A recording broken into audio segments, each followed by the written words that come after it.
What's up, React Summit? My name's Jeff Everhart, and I'm a senior developer advocate at WP Engine.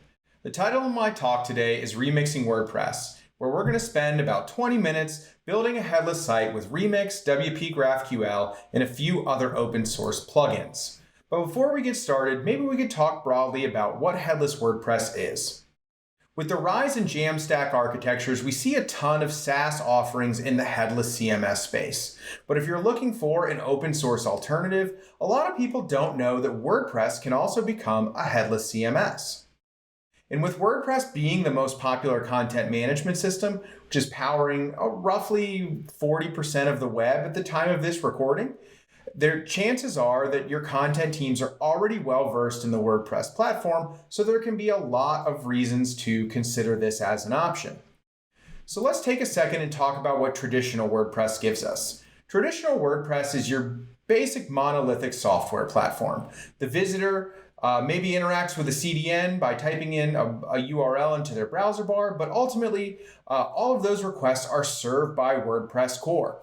And any of the developer experience that needs to happen, whether that's theming or plugin development, happens directly with that WordPress core software, as do the publisher interactions. So when people are creating content, they're doing that as a part of the WordPress monolith. Now, when we look at headless WordPress in comparison, that offers the developer a lot of flexibility. The experience for the visitor is still the same. They type this URL into a browser bar, but instead of their request being handled by WordPress core, it is actually handled by an application that we ultimately determine what that looks like. And so in the example today, we're going to use Remix as this Node.js runtime, but that could be any potential front-end framework, whether you're a fan of Nuxt or Next, or you want to use SvelteKit. That is entirely up to you as the developer, and all of your effort is going to be into developing that platform.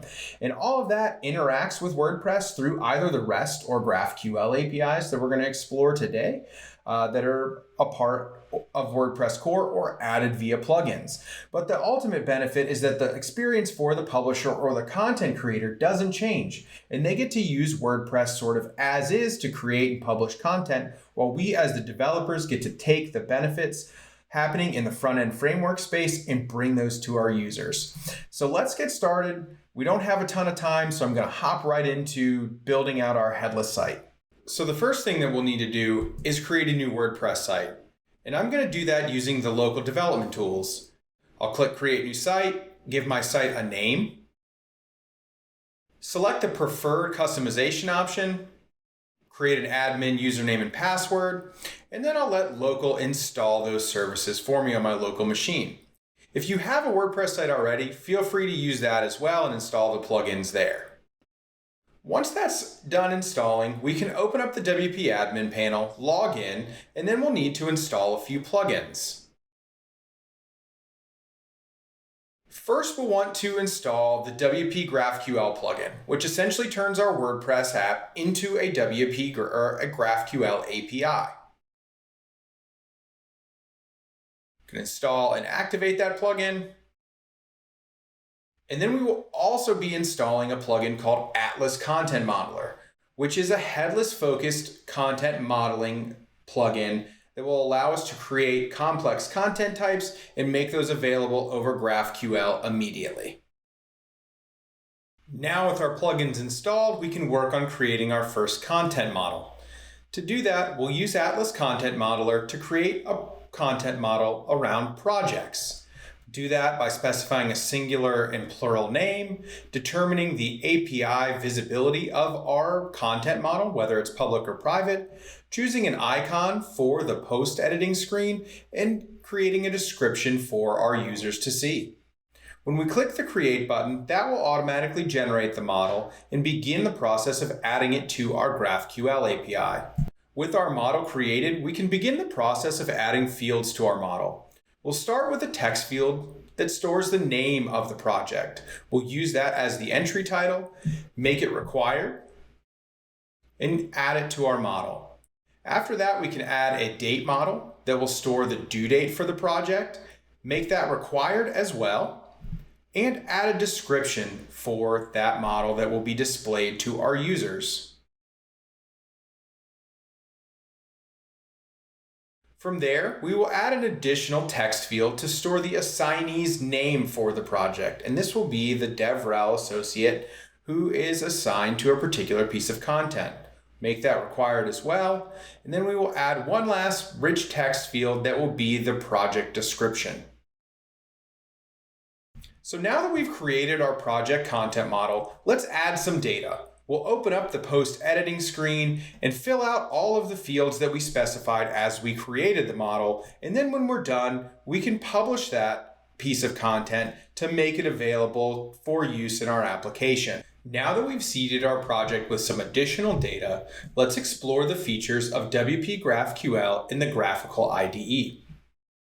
The Query Composer feature of the graphical IDE allows us to visually explore our GraphQL schema and select individual content types and their nodes and properties, all while composing a GraphQL query that we can run dynamically and to return actual data from our WordPress site. So now that we understand the resources available to us in WordPress to model data and to serve that data over GraphQL, let's talk about how we're going to integrate Remix into that equation. So I've got a pretty basic Remix app set up right here with a few dependencies installed that we're going to need to communicate with our WordPress server. So one of those is the GraphQL package. I've also installed Apollo Client, and I've done some styling with Tailwind CSS. So where we can get started is in our index.js route. We can look here, we can see that we're importing two different components. We've got just a basic header and a basic project component that's going to list our projects out in cards on this page.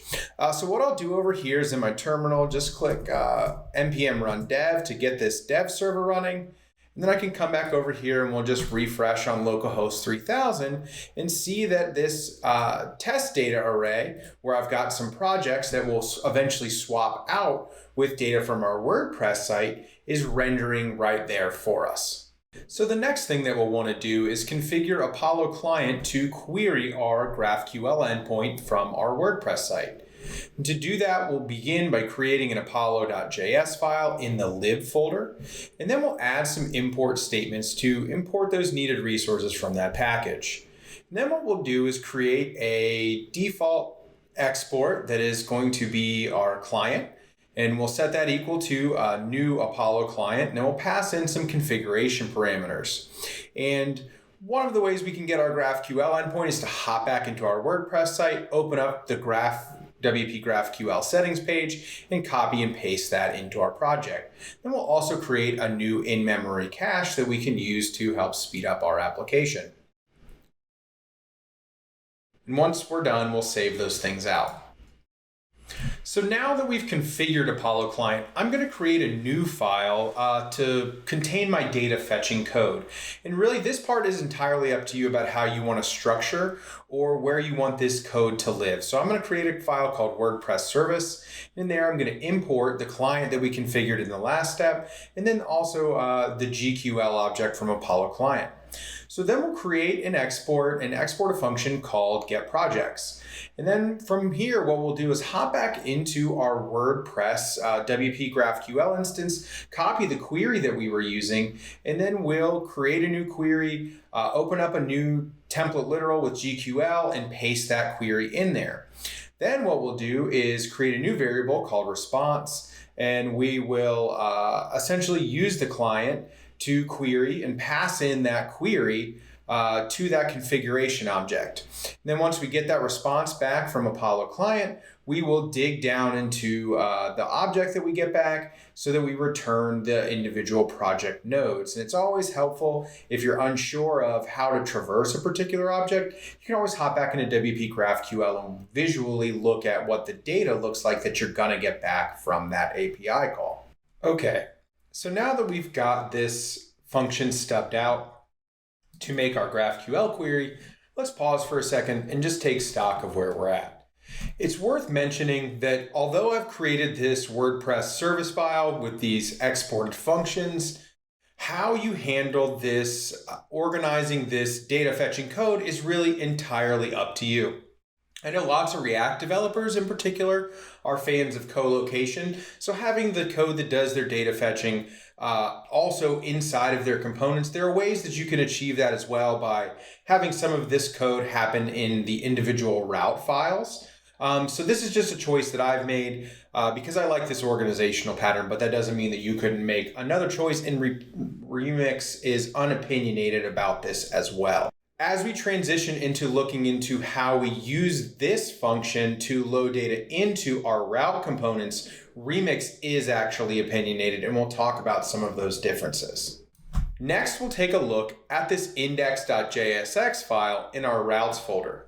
The Remix framework uses a file-based routing system, which is kind of similar to what you might get in Next.js or Nuxt if you're coming from the Vue world. So there's a decent amount of overlap in how this framework handles routing. And we'll look at some other more complex examples in just a little bit. But so if we open up our index.jsx file, we can see that we're importing some components in here, and then we're exporting this index component that returns all of these JSX elements that are going to render our application. But right now we have all of our data hard-coded in this projects variable.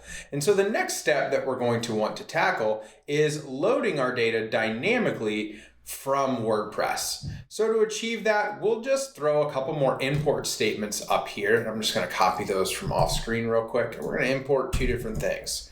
So we're going to import our get projects function from this WordPress service file. And then we're going to also import this use loader data hook from Remix itself.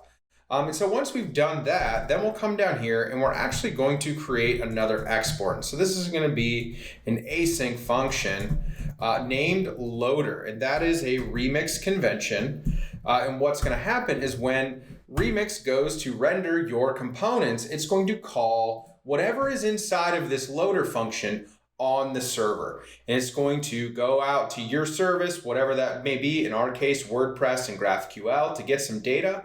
And then we will be able to access the data that this loader function returns using the use loader data hook. So for us, all we need to do in this example is add a return statement, and then we're going to await the result of get projects. And so again, that's one of those reasons that I personally like to develop in this way. So I like having a service file with all of my different data calls out there so that my route components can be very clean. Alternatively, you could certainly, do some of this inside of this loader function. That's totally up to you and how you want to handle it. And to be honest with you, I'm not sure Remix really cares either way. But so we've got this loader function. We're doing some amount of work in there, and that's up to us to determine what it is that we want to do. And then what we'll do down here is, instead of hard coding this array, we can come and we can just use the use loader data hook. So we'll set projects equal to the result of this use loader data function. And so if we save that out and refresh our page over here, we can see that, boom, that worked just as we expected. When this index route gets called, we go to render that component. This loader function calls get projects on the server. We return that data and then use that data via this hook to populate these project components down here. So fantastic. We've got our index page working the way that we want, but I think it might be time to pause for just a second and discuss this opinionated choice that the Remix framework makes. I've worked with a number of different Next.js projects and other React projects where some of the data loading that we're doing happens entirely on the client. And so if we're used to using the Apollo use query hook, for example, and having those components make those calls out to our GraphQL server on the client, this is a bit of a paradigm shift, if you will, right? Because each one of these loader functions is only getting called on the server. And I think the Remix team made that choice for a really good reason, and they've enumerated those reasons in a lot of videos, so I won't belabor them, and I encourage you to go check out some of the Remix singles to get a good idea of those. But in some ways, it does help us as developers simplify the type of code that we're writing, right? If we look at a framework like Next.js, for example, where maybe we're doing static site generation, or and then some things are getting loaded on the client, it has a tendency to get a little bit messy, right? Because we have all these different abstractions for these different use cases. Where I think Remix sort of simplifies that and says this is the one way that we're going to load data into components, and so it makes that a little bit easier. It also makes it a little bit easier to handle credentials, right? If I were making authenticated calls to a database, since all of this data fetching in the loader function is happening on the server, I don't have to worry about leaking my credentials into the client. So there are a couple of pluses to this that I definitely recommend you explore if you're new to Remix, and kind of compare and contrast with whatever your framework of choice is at the time. So now that we've got our index page looking the way that we want, each one of these is actually a link to an individual project. But right now, if we click on it, we get a 404 error. So what we'll do in the next few minutes is just dig one layer deeper and look at how we would handle this dynamic routing example with the Remix framework and WordPress. Okay, so for our project to handle this dynamic route URL, we're going to need to make some changes to our routes folder. We can see that the URL that we're sending the application to is project / the slug of the particular project. So inside of our routes folder, we will create a new folder called projects to match that part of the URL segment. And then inside of that projects folder, we're going to create a new file called $slug.jsx. And this is going to be the component that we export. So I'm just going to come over here real quick and copy this from off screen and paste that in just so we can take a look at it. And we'll go ahead and save that out. And then we'll sort of just talk through a couple of different things here, and we can see already in the terminal that we've got some work that we need to do. So let's hop back. I'm going to save this one more time. We'll hop back into our WordPress service and then get going from there. So we can see that our component is using this get project by slug function. So we'll hop back in there and we'll go ahead and we'll stub that out. And so this isn't going to return anything at the moment. Get project by slug. And then this is going to take the slug as a parameter. And so now that we've got this stubbed out, let's hop back into our WordPress instance. And this is where we'll use the graphical IDE to create our GraphQL query. So again, using the graphical IDE in the query composer, we can use those tools to help us visually create and format a new query to get our post by the slug. And if we open up the individual sort of project node inside of the query composer, we can use that and specify the type of ID that we want to look up the post by.